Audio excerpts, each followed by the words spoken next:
Bienvenue à toutes et à tous. L'opposition béninoise veut marquer les esprits aux élections générales de 2026. Difficile de répondre, cependant les analyses des uns et des autres que nous allons suivre nous édifieront dans cette édition spéciale. Quelle chance pour cette opposition. On se retrouve juste après la pause publicitaire.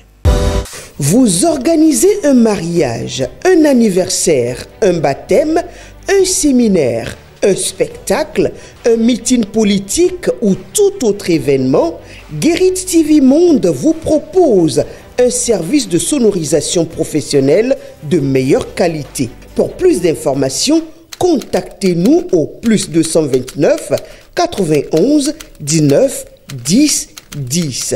Guérit TV Monde, le leader des Web TV.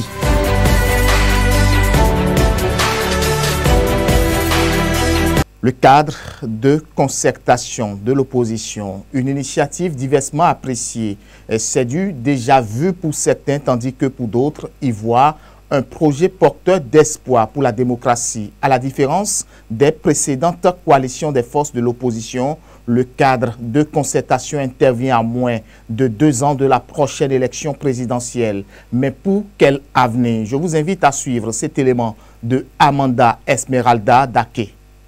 La création d'un cadre de concertation pour l'opposition le dimanche 10 novembre 2024 à Cotonou est une initiative diversement appréciée au Bénin. Si pour certains c'est du déjà vu, pour d'autres, cela reste un projet porteur d'espoir pour la démocratie.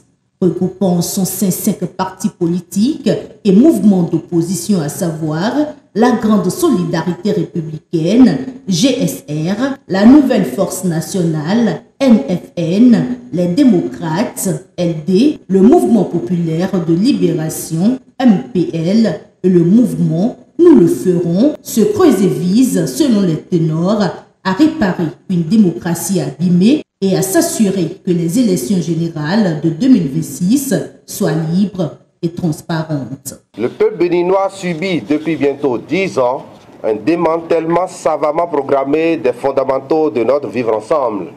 Nous devons dire non. On ne peut pas prétendre faire des élections justes, transparentes, si la liste est biaisée. Ce projet se justifie par la définition des actions concrètes qu'entendent mener les membres à travers les principaux chantiers annoncés. La relecture du code électoral, l'audit participatif du fichier électoral informatisé et l'extraction consensuelle de la liste électorale pour les élections de 2026, la libération des prisonniers politiques ainsi que le retour des exilés politiques et la restauration du tissu social à travers l'amélioration du pouvoir d'achat des populations. Mais l'on se demande si dans ces défis que s'est lancé l'opposition, le temps sera son principal allié et si les lignes vont véritablement bouger après toutes les actions menées pour faire plier le chef de l'État sur les différentes questions qui les opposent. Il ne s'agit pas d'un rassemblement contre un individu ou d'un regroupement pour préparer des représailles en réponse à la gouvernance de vengeance en cours, mais plutôt d'un rassemblement patriotique contre le système de gouvernance qui rétrograde notre démocratie, confond réalisation d'infrastructures au développement, pendant que rares sont les Béninois à avoir un bon repas par jour, un système qui entretient la cherté de la vie, un système qui soumet les opérateurs économiques et les acteurs politiques non obéissants par la justice et la force publique, qui depuis 2016, au lieu de rassurer les citoyens, les font douter des institutions publiques. Un système qui force le monopole dans une économie pourtant libérale en empêchant les producteurs agricoles de vendre leurs produits aux clients de leur choix et à bon prix. Un système qui amplifie le désespoir de la jeunesse, qui prend de plus en plus de risques dans l'émigration clandestine, plus de risques que le Bénin n'en avait connu auparavant. Un système de riches qui pensent que les moins riches sont responsables de leur sort. Un système qui a programmé la décadence de notre société avec un système éducatif pour les pauvres et un autre pour les plus riches. Les responsables du cadre de concertation des partis politiques de l'opposition au Bénin ont été reçus en audience par le ministre de la Justice et de la Législation, Yvon Deschenous, dans l'après-midi du lundi 18 novembre 2024. Au menu des échanges, l'audit du fichier électoral et une demande formulée par le Parti Les Démocrates lors d'une rencontre avec le chef de l'État, Patrice Talon, au Palais de la Marina. Ce fut une occasion pour les deux parties d'évaluer les conditions de formalisation des requêtes. Le chef de l'État a souhaité que, responsable des relations avec les institutions, je reçoive le cadre de concertation pour marquer au cadre de concertation que la promesse qu'il a faite sera tenue et que donc, désormais, il s'agit de mettre en œuvre la demande qui est formulée. Aujourd'hui, nous avons ensemble discuté de comment mettre en œuvre cette demande et le fruit de nos discussions va se formaliser dans les jours à venir. En réalité, depuis l'adoption du nouveau code électoral, l'opposition a quasiment vu son sort scellé, et ce, malgré les multiples appels à une relecture du code électoral, la mouvance reste inflexible. Les regards du peuple sont désormais focalisés sur ce cadre de concertation des forces politiques de l'opposition dont le profil des partis membres fait déjà douter une partie de l'opinion quant à sa capacité à faire bouger les lignes au profit de l'opposition. Faut-il le notifier? Le problème qui fragilise cette union de l'opposition demeure les rivalités internes, la difficulté, voire l'impossibilité de faire taire son ego et la guerre du leadership. C'est un début que de se rencontrer, de se parler à travers ce cadre qu'il se donne. Évidemment, on constate que tout le monde n'y est pas, principalement la deuxième composante de l'opposition qui a des élus, à savoir l'AFC, puis le leader de Restaurer l'Espoir qui est quand même une personnalité centrale de cette opposition, dont parfois certains doutent de la sincérité. Il vaut mieux que ce qui vous unit vous soit plus fort que ce qui vous divise ou vous oppose.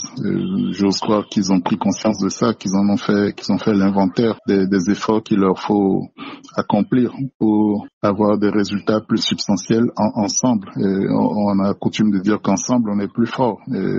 Je n'apprends rien à personne, c'est une maxime dont ils ont pu faire ce sursaut. Mais on ne peut pas préjuger des chances de succès ou d'échec de ce qui est entrepris, ni de la portée complète de ce qui est là. Est-ce que ils iraient éventuellement vers une candidature unique, soutenue par eux tous déjà, et reste à le savoir. Nous mettre ensemble, c'est quoi?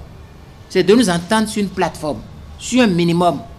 Il y a un minimum sur lequel nous nous entendons et qui est ce qui nous réunit. Et il y a des spécifiques que chacun continue de faire. Moi, je continue de défendre Restaurer l'Espoir.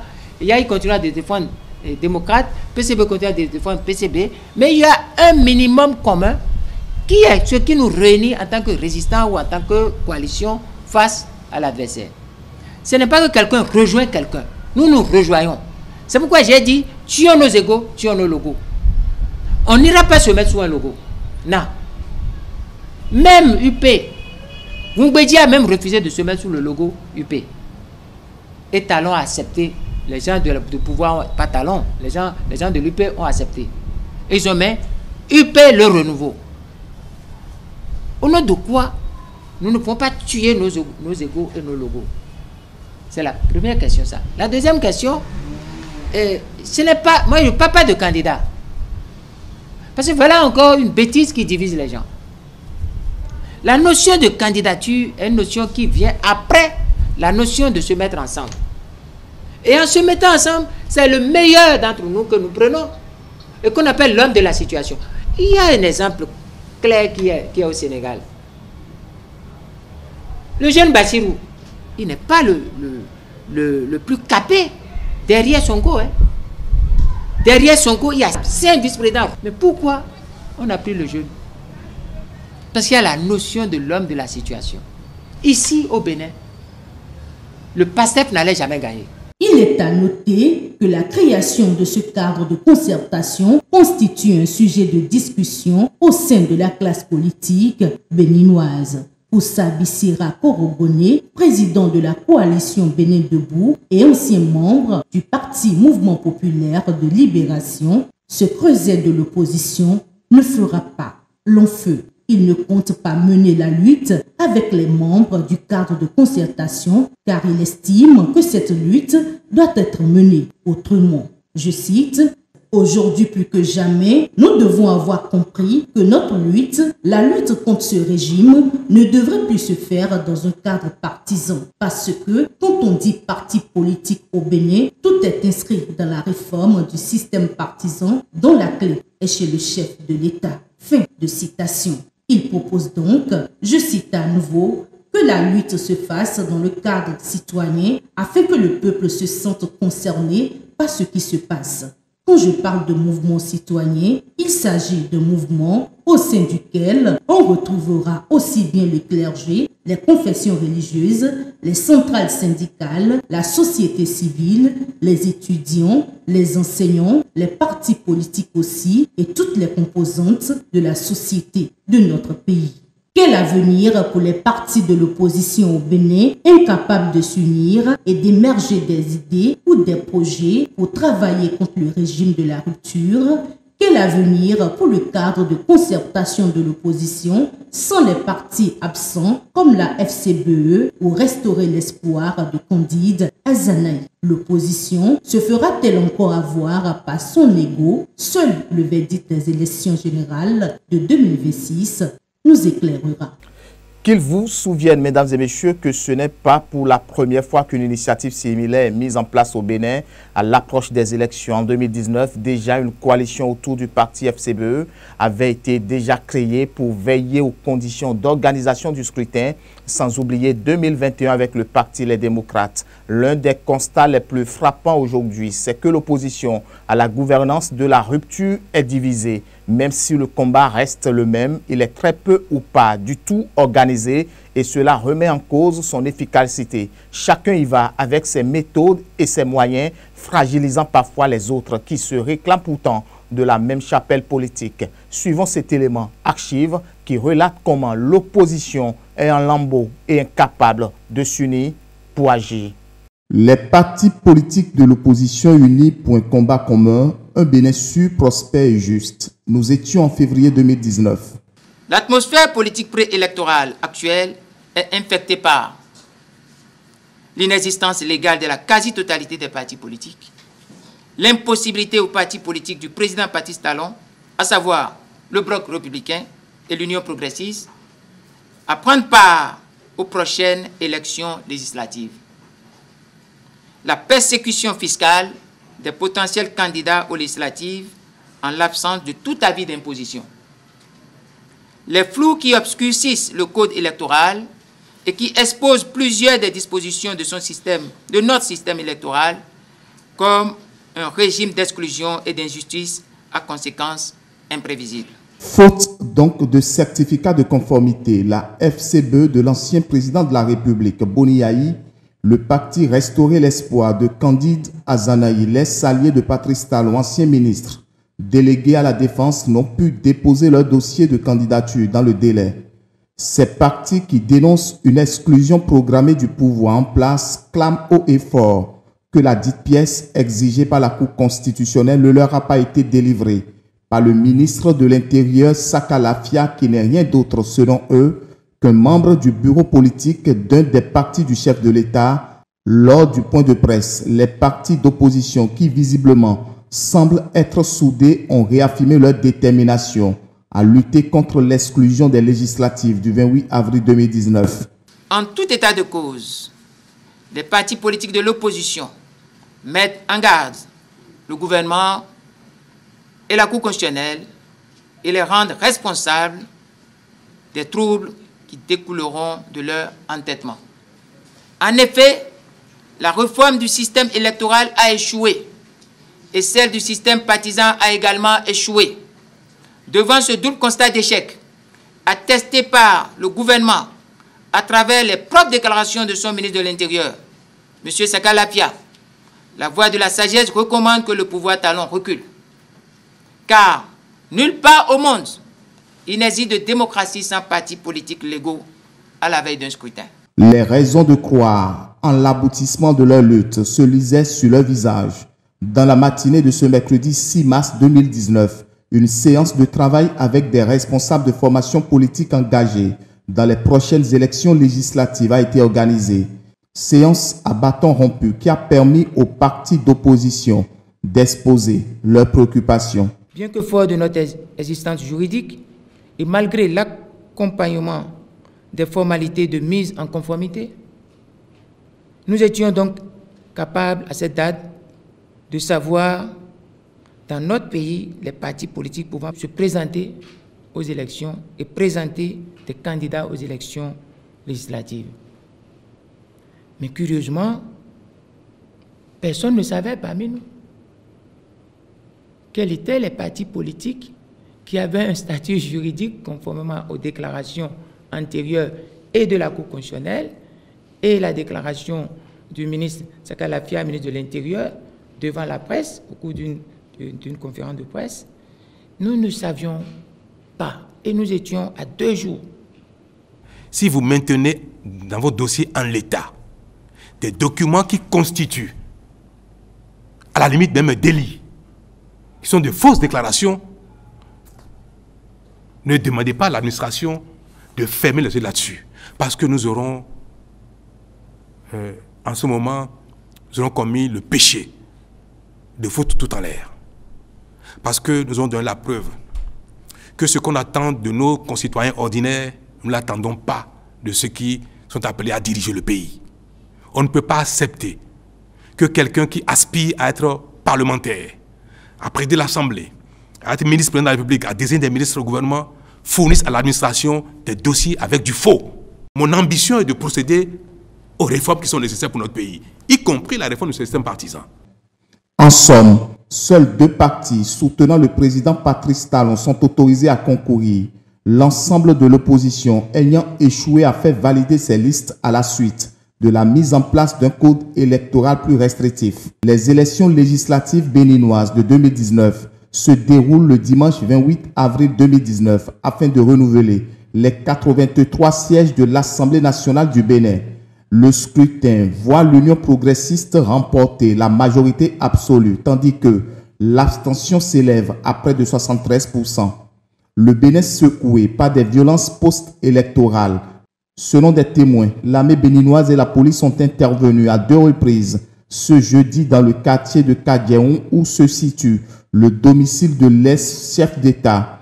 Le calme était revenu jeudi 2 mai dans la soirée pendant que la Cour constitutionnelle donnait les résultats définitifs des élections législatives après 2 jours de violentes manifestations post-électorales. La Cour constitutionnelle a annoncé un taux de participation de 27,1%, soit un chiffre plus élevé que les 23% précédemment évoqués par la Commission électorale dans les résultats préliminaires. L'Union progressiste et le Bloc républicain, les 2 ensemble soutenant le chef de l'État et les seuls autorisés à participer aux législatives, ont obtenu respectivement 46 et 37 députés qui devraient prendre leurs fonctions le 15 mai. Le Bénin tourne vite cette page puisque 2020 s'annonce plus intense avec les élections communales. Bien qu'il ne s'agisse au premier abord que d'enjeux locaux, les résultats auront une influence sur les élections présidentielles de 2021. Les candidats devant obtenir un parrainage d'au moins 16 élus, maires ou députés. Cela s'avérerait moins difficile pour le parti présidentiel que pour les forces d'opposition, ces dernières n'ayant pas pu participer au scrutin législatif de 2019 et ne disposant en conséquence d'aucun député à l'Assemblée nationale. Dans la foulée, le parti Foscori pour un Bénin émergent, FCBE, envoie d'avoir une existence légale au Bénin. Le récépissé provisoire de sa création vient d'être délivré par le ministère de l'Intérieur et de la Sécurité publique. L'acte, qui date du mardi 17 septembre 2019, est signé du ministre Sakalafia. C'est avec satisfaction que le travail a été fait et surtout que la main nous a été donnée donc de bien contrôler en amont. Et donc je crois que c'est un dispositif parfait. Nous ne pouvons que féliciter le président de la Sénat, son équipe et le DGE. Il revient alors aux responsables des FCBE de poursuivre la procédure administrative en publiant surtout ce récépissé provisoire au journal officiel pour obtenir ensuite le récépissé définitif qui consacrera l'existence légale du parti FCBE au même titre que les autres formations politiques existantes actuellement telles que l'Union progressiste Le Renouveau, le Bloc républicain et le Parti Renouveau démocratique. Le mouvement des élites engagées pour l'émancipation du Bénin de Jacques Ayadji. Très vite, ils sont considérés comme des traîtres, selon certains de leurs camarades, des propos qui ne sont pas du goût de Paul Rompert et ses congénères. Après avoir obtenu ce fameux récépissé, comme quelqu'un l'a dit, mais contrairement à lui, je ne crois pas qu'une partie du parti nous ait vraiment accueillis en héros, mais plutôt en toutes sortes de noms d'oiseaux, de traîtres vendus, etc., etc. Mais, comme vous l'avez dit, les militants à la base, effectivement, nous ont reçus en héros. Ça, c'est vrai. Alors, il y avait donc une crise au niveau de l'instance dirigeante du parti, c'est-à-dire le bureau politique, après l'obtention de ce récépissé. Et donc, il fallait régler la crise. Quelle était la crise? Quelle est la nature de la crise? Nous existions jusqu'au 17 mars. Le parti FCBE a existé au regard de la loi jusqu'au 17 mars à 0 heure. Mais à partir de ce 17 mars à 0 heure, bon, j'aurais pu dire 16 mars à 24 heures et 17 mars à 0 heure, nous n'existons plus. FCBE n'existait plus à partir du 17 mars à 0 heure. Mais dans ce processus, nous avons cherché à régulariser notre situation pour enfin recouvrer notre existence juridique. Et le parti, le bureau politique a travaillé ensemble jusqu'à un certain niveau pour l'obtention de ce papier. Ce qui veut dire que donc tout le monde voulait l'obtention du papier. Mais vous savez bien qu'il y avait des conditions qui ont été posées par l'État béninois, qui est le garant de l'application des textes de la République. Ces textes aujourd'hui, ou même hier, nous les avons combattus, nous les avons dénoncés, mais ce sont les textes qui sont encore en vigueur.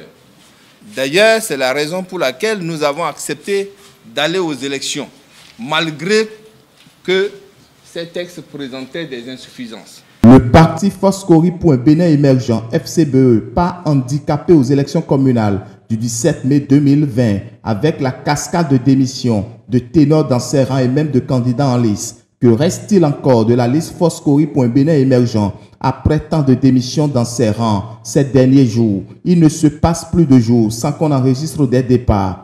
Le 5 avril 2020, le président d'honneur de cette formation politique, l'ancien président Boni Yayi, démissionne. Le départ du leader charismatique de ce parti principal, force de l'opposition, a semblé raviver la crise interne. Les déclarations de démission fusent de toutes parts. Plusieurs membres du bureau politique, dont Eugène Azatassou, Nourenou Achade et autres, ont claqué la porte du parti en guise de soutien à l'ancien président de la République.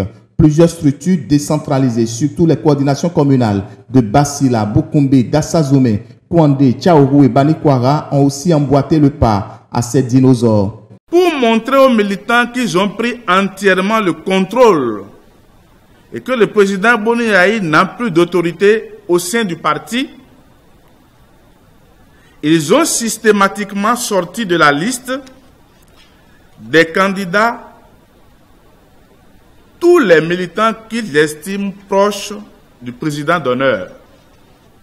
Par ailleurs, dans le souci de faire participer le parti FCBE aux élections communales et de les gagner, nous, membres majoritaires du bureau exécutif national, avons consenti d'énormes sacrifices en acceptant les propositions venant de nos camarades du camp Rompé. Malheureusement, les accords, les propositions, les suggestions issues des négociations n'ont jamais été respectées. le comité national de candidature a été contourné dans toutes les prises de décision et la liste n'a pas été consensuelle car pilotée par le trio Mumpe, Yarou et Garba. Quelques mois plus tard, la création d'un nouveau parti voit le jour. L'ancien président Boni Yayi ainsi que d'autres figures de l'opposition au président Patrice Talon lancent un nouveau parti, les démocrates. C'est donc dit que la création de ce nouveau parti lui permet de tourner la page Force Kori FCBE, de rompre définitivement avec les dissidents qui lui en ont arraché le contrôle. Ses fidèles, des personnalités et d'autres partis le suivent dans l'aventure.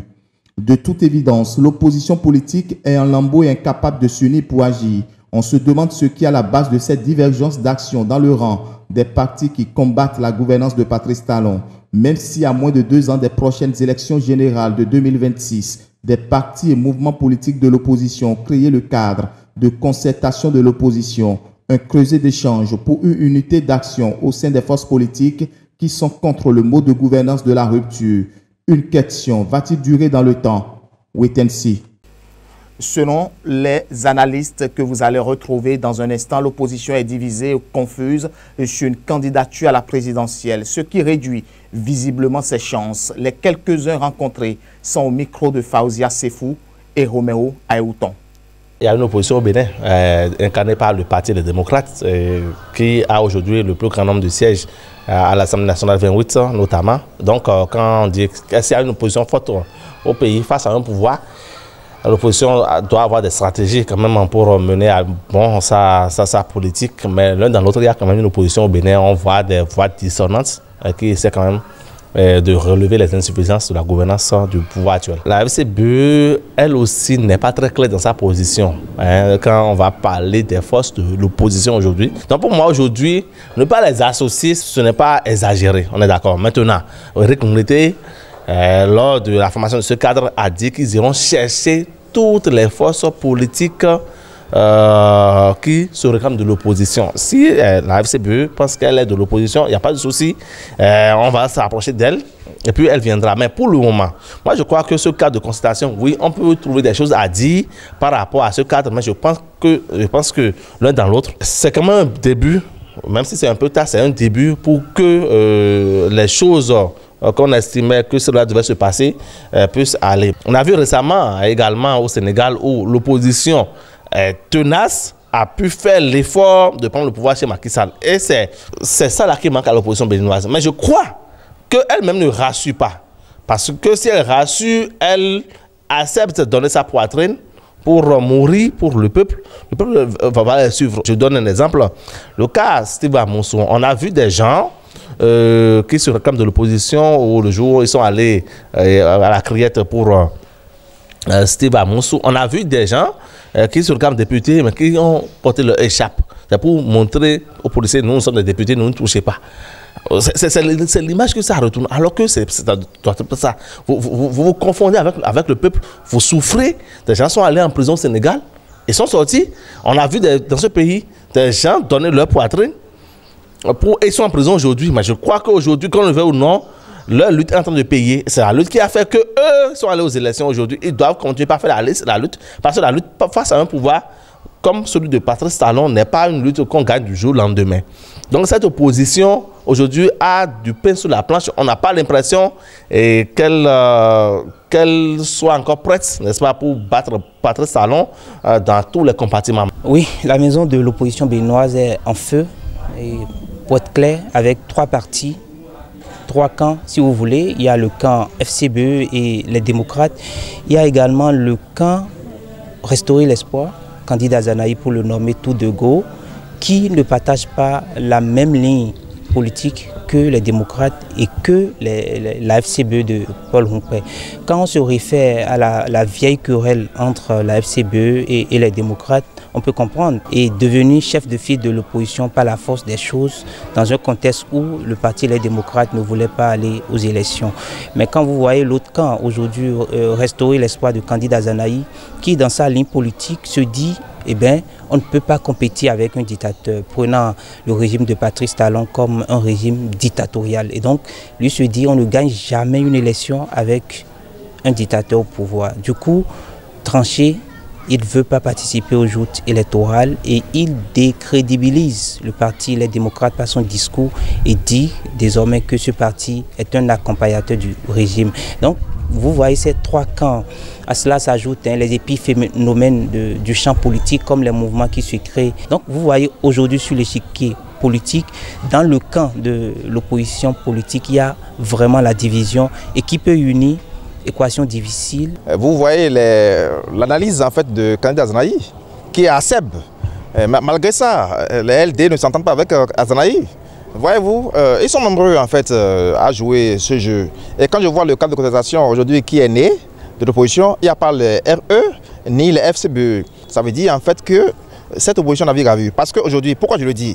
Quand vous prenez le code électoral actuel, où il faut 20% dans les circonscriptions, c'est-à-dire que il y a les partis, c'est-à-dire il faudrait qu'il y ait les accords de gouvernance. Aujourd'hui, il y a le BR et l'UP en fait qui se sont associés pour avoir l'accord de gouvernance. Mais au lieu que l'opposition aujourd'hui s'associe également pour avoir un accord de gouvernance, pour penser à arracher le pouvoir en 2026, mais elle est là, en train de naviguer à vue. Elle reste à Cotonou, l'autre fait sa critique et l'autre sort le lendemain pour faire encore sa critique. C'est dire aujourd'hui que le chef de l'État le vend en poupe. Le chef de l'État actuel le vend en poupe. Parce qu'une opposition digne du nom, responsable, ne fait pas ce qu'ils font là. Il faut avoir le courage de le dire. Des responsables qui ne veulent pas s'entendre, alors que nous sommes dans un même pays, nous avons le même sang, parce que nous sommes béninois. Mais malheureusement, à cause des guettes de leadership, ne veulent pas s'entendre. Et tant pis, le danger viendra en 2026. Quand on va parler aujourd'hui d'opposition, c'est la LD. Puisqu'ils ont aujourd'hui 28 députés au Parlement. Au lieu que les partis pirates en fait, qui sont de l'opposition arrivent quand même à s'agglutiner, à donner en fait une force en fait à l'opposition, ils sont là à faire des critiques à Seb. Et vraiment, quand je vois ça, je dis mais nous sommes dans quel pays? L'opposition politique béninoise fait face depuis quelque temps à des critiques suite à la mise en place d'un cadre de concertation. Ces critiques révèlent un manque apparent de cohésion et de solidarité entre les forces politiques de l'opposition en raison de l'absence de certaines formations politiques dans ce creuset. Ainsi, certains estiment que les acteurs politiques délaissent leur mission principale, qui est de défendre les intérêts du peuple pour se concentrer davantage sur leur propre intérêt. Mais quel est le point de vue du citoyen lambda? La rédaction est allée à la rencontre des habitants de la ville de Parakou. Découvrez les réactions de certains recueillis par Anselme Richard et Modeste Adanzeto. Il y a de l'opposition au Bénin, puisque quand on voit l'Assemblée nationale, ils ont 28% les démocrates. Il y a l'opposition à l'Assemblée. Mais on voit souvent qu'ils ne défendent pas souvent les intérêts du peuple. Ils sont tous focalisés sur 2026. Or, on est encore au moins un an et demi de 2026. Tout ce qu'ils prennent, tout ce qu'ils disent, toutes leurs sorties, c'est pour parler de 2026, ce n'est pas le code électoral, c'est comment vont se passer les élections, s'il y aura coup de feu, s'il y aura des morts. Et ils oublient souvent qu'ils sont là, sous mandat, les députés actuels qui sont à l'Assemblée, les députés de l'opposition bien sûr, ils doivent penser au présent. Par exemple, lui les chers, les trucs comme ça, défendre le peuple, des trucs comme ça, on sait que bon, effectivement, ils veulent venir en 2026. Le peuple saura que bon, ils ne sont pas encore là, mais déjà, ils défendent nos intérêts. Et ils ont créé le cadre de concertation, ils se sont réunis, ils ont pris des décisions, mais ça manque. Il y a par exemple le parti de Restaurer l'Espoir de candidat Azanaï qui n'est pas là, FCBE qui n'est pas là. Il y a Bonia qui a pris le pouvoir une fois. On a vu comment il a agi dans ce pays. Donc, à la tête des démocrates, on n'a pas trop confiance. C'est comme ressortir avec son ex en fait. Donc s'il peut faire l'effort de ramener candidat Azanaï, Azanaï a de l'influence sur le peuple. Souvent, il est plus courageux d'entre les membres de l'opposition. C'est vrai, il y a une opposition au Bénin. Et jusque-là, c'est ce qu'on a constaté, puisqu'ils sont valablement représentés à l'Assemblée nationale. La question de savoir si effectivement cette opposition défend les causes de leurs électeurs, ça nous donne à réfléchir, puisque c'est vrai, chaque jour, ils essayent de répondre à certaines de nos questions. Jusque-là, nous ne sommes pas satisfaits. Parce qu'à un moment donné, on se pose même la question de savoir si vraiment il y a une réelle opposition dans ce pays.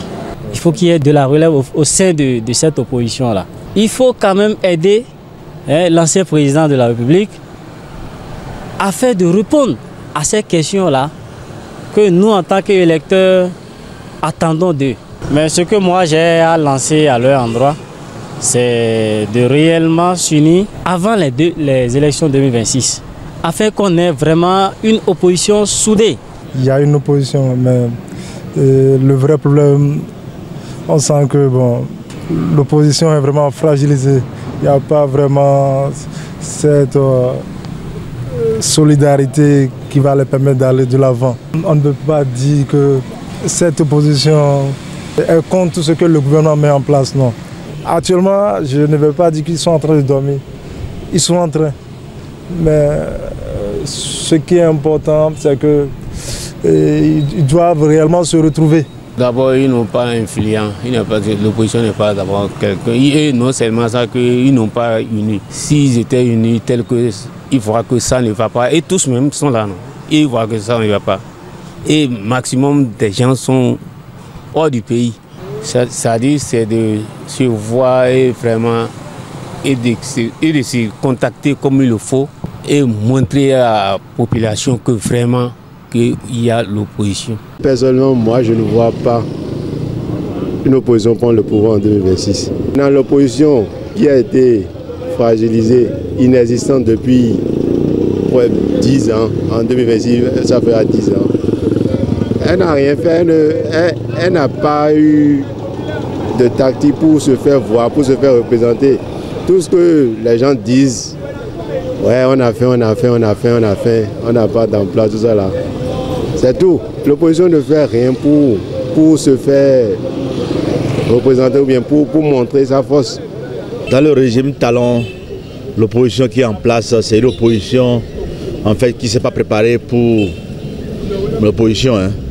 En fait, c'est parce qu'il doit avoir une opposition,